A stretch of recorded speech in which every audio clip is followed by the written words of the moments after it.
In this era of satellites and mega constellations, the Chinese space program has been making impressive strides. They've never played by the rules. They don't see us as a competitor, they see us as an enemy. Are the American systems not visible because the U.S. constellation is smaller than Beidou's? Welcome to GBS Deep Dive. I'm Najma Minhas.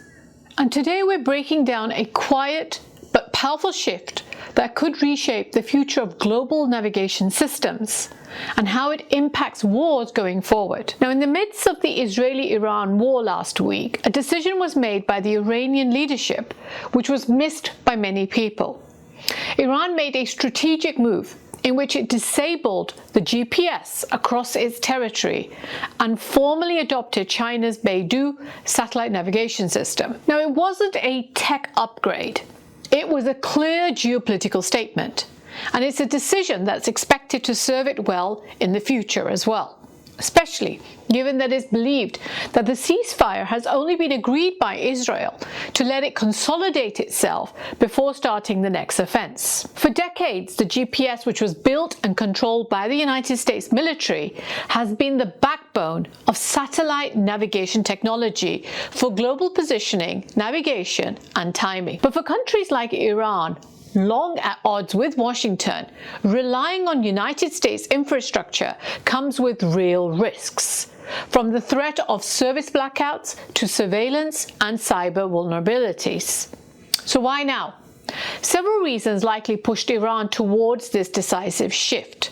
First, with the rising threats of cyber warfare and electronic jamming, especially during a period of heightened tensions with Israel and the United States, Iran could no longer afford to rely on a system its adversaries can disrupt. Second, China's Beidou offers not only technical superiority in some domains, but also geostrategic alignment. Beijing and Tehran are deepening ties across trade, energy, and defense. Third, this is part of a larger Iranian strategy to break dependence on Western-dominated systems, whether it's SWIFT, the internet, or satellite networks.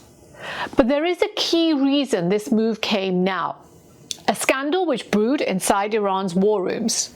Iranian state media claimed that WhatsApp and Instagram had leaked the real-time locations of senior Iranian officials to foreign powers, particularly Israel and the United States. These apps, they alleged, broadcasted location data whenever phones were connected to the internet, a digital breadcrumb trail for hostile drones and missiles. While Meta, the parent company of WhatsApp and Instagram, owned by Mark Zuckerberg, has denied these allegations, insisting it doesn't collect or share precise location data and uses end-to-end encryption. Cybersecurity analysts say that the risk isn't in the message content, it's in the metadata, in the timestamps, communication frequency, and even approximate GPS data can be exploited, especially if spyware is involved. In response, Iran urged its citizens across the country, 90 million people, to delete WhatsApp and Instagram altogether, calling them tools of espionage.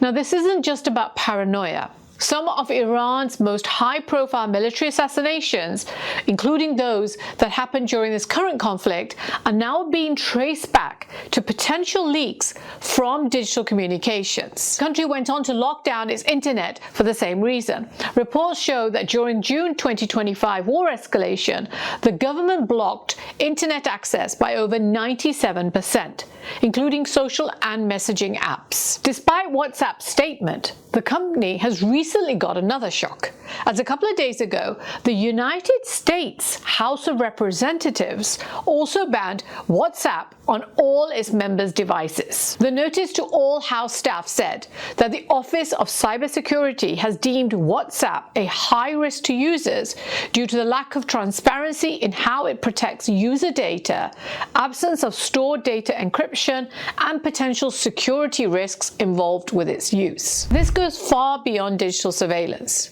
What you're about to hear is how GPS became one of the most powerful tools in US hands, and why China decided to quietly challenge that supremacy in space. Beidou isn't just a replacement, it's a serious competitor to the GPS in the current environment, the geopolitics of which is encouraging a full divergence in technology systems between China, Russia, potentially some of the BRICS nations or the Global South, and the West.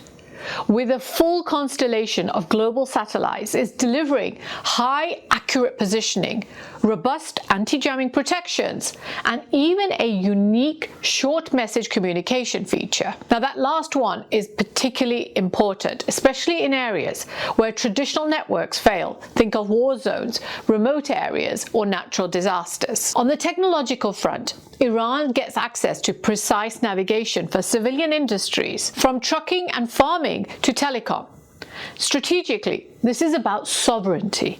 Iran is signaling that it will no longer be vulnerable to American control over its critical infrastructure. And on a global scale, Beidou is gaining momentum. Iran's move shows how China's system is not just a backup, it's becoming a first-choice alternative for countries who are seeking political independence. Please stay with me to the end to understand how GPS became our indispensable daily tool. Most of us would now be redundant without it. Are map reading skills even taught in schools any longer? Why the Chinese realize that the power that controls space controls the battlefield.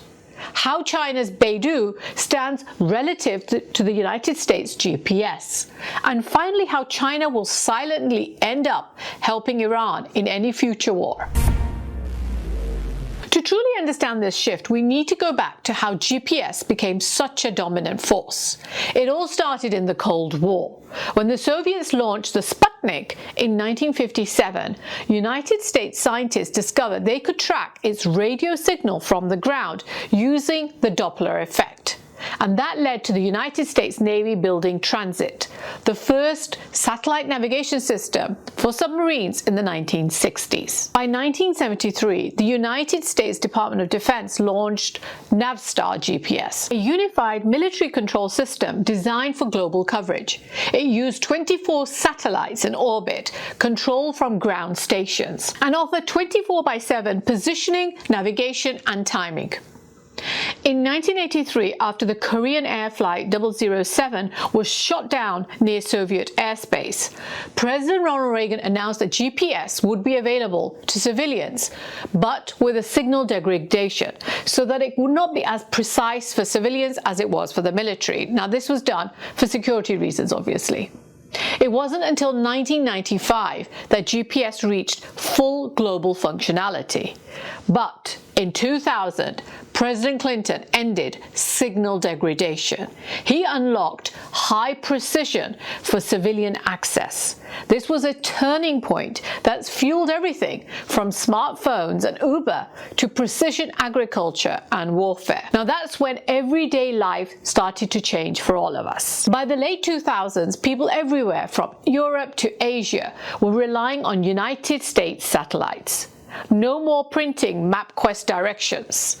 I don't know how many of you remember doing that, or wrestling with folded maps in the car. For those of you who remember driving and the fights in the car, you missed that turn, go back, why didn't you tell me I had to turn over there? GPS has probably saved a lot of relationships. By the late 2000s, with smartphones in our pockets, GPS became personal. GPS didn't just reshape warfare, it reshaped how we live our lives, how we move, how we communicate. However, it quietly also gave the United States an invisible hand in our daily lives, the lives of billions of people around the world. But behind that convenience was a deeper dependency. Whether you were delivering rice in Pakistan or guiding a ship in the South China Sea, you were using a system that the United States could turn off at any time. It drove trillions of dollars of activity worldwide. One 2024 study has estimated that one day outage of the GPS system would cost the United States alone $1.6 billion per day. Today, the GPS is run by the United States Space Force, and it's in the third generation, GPS 3. So it features stronger encryption and better jamming resistance. But remember, it's still under the United States military control. In a conflict, access can be cut. While GPS was once the undisputed king of sat-nav and a key instrument of American soft power, it now has a growing list of global navigation satellite system competitors. From China's Beidou to the European Union's Galileo, Russia's GLONASS, and even India's regional system, the NAV-IC. However, without question, the most significant rivalry comes from China. China learned that lesson early. After watching United States forces dominate the Gulf War in 1991 with GPS-guided strikes, Chinese military leaders concluded that they needed their own system. But the 1996 Taiwan Strait crisis is widely regarded as that key triggering event that pushed China to begin developing its own satellite navigation system, what would eventually become Beidou. In 1996, in response to the pro-independence moves and the first democratic elections in Taiwan, China conducted a series of missile tests near Taiwanese ports. The US reacted by deploying 2 aircraft carrier strike groups to the Taiwan Straits. It was a clear signal to Beijing, back down. During that standoff, China realized that its military was blind compared to US forces, which used GPS to coordinate naval and air assets with precision. It also realized that it relied entirely on the GPS, which the United States could cut off or degrade at any moment. In 1997, formal approval was granted to begin the Beidou program. Beidou 1 was launched in 2000 with just 3 satellites and some small regional coverage. Beidou 2 followed in 2012, expanding its services across the Asia-Pacific. But it was Beidou 3, which was completed in 2020, that gave China full global satellite navigation capability. Now, this system now has over 30 satellites and rivals GPS in many areas of the world. Overall, Beidou now has around 45 to 50 operational satellites as compared to the United States GPS, which has 31. Now, what further enhances Beidou's power? The Chinese have many more ground stations than GPS. This is what helps to amplify and strengthen the signal even more. Beidou's civilian service offers a much better positioning accuracy of around 1 meter in many parts of Asia and China, as well as parts of Africa, while GPS typically in those areas provides accuracy within 3 to 5 meters. While globally, Beidou is said to have around 2.5 to 5 meters, which is similar to that of the GPS. Although some reports suggest that it outdoes GPS accuracy in over 165 countries. In simple terms, have you tried sending someone your current location? What pops up and tells you how close in meters it gets to where you are? Now, if you see mine on the screen when I was doing this, I made all the areas black for, security reasons. But you can see that the GPS in my area, where I was at that point, gets as close as 5 meters accuracy to where I was sitting at that time. Now, most phones support all global navigation systems out there, but generally what phones will do is they'll tap into any of the satellites that is closest to it and is giving it the best signal.